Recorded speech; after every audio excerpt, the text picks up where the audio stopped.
ucela usizi olungamandla ngethuba umtyholwa uMandla Buthelezi engena kwinkundla kaMantyi namhlanje njengoko bebonakala esezintlungwini.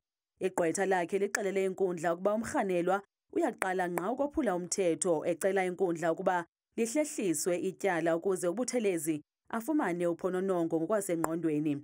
Usapho luthi oku liqhinga nje lokulibazisa. We want to say to those responsible for making these type of legislations, this is a typical example of delay tactics. It's a typical example of wasting the taxpayers' money. But it's in his right to do and to seek medical attention. Umphathiswa wezezimali nophuhliso loqoqosho eGauteng uMnumzana uLebogang Mayile umemelele ukuba amagosa omthetho aqinise isandla ngakumagosa esipolisa ophula umthetho. The first thing, there should be no bail for gender-based violence perpetrators.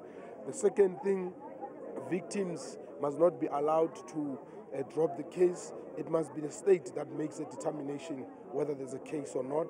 The third thing is to make sure that there is the harshest, longest sentences that must be given to gender-based violence perpetrators.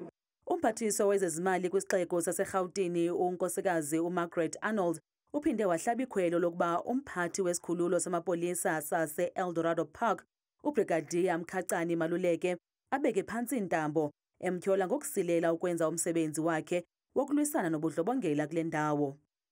Under his watch, 85 people were killed by guns. Our children have been raped, and he tells us we need to teach our children. That is not what the station commander should be saying to us. Eli tyala liza kumanyelwa ngomhla wama-26 kuFebruwari kusetyenziswa ubuxhakaxhaka bale mihla. Kwiindaba zethu kuChannel 163 neziphathelwa yiNewsroom Africa, ndinguSitheliswa Bheja eProtea Magistrate Court eSoweto.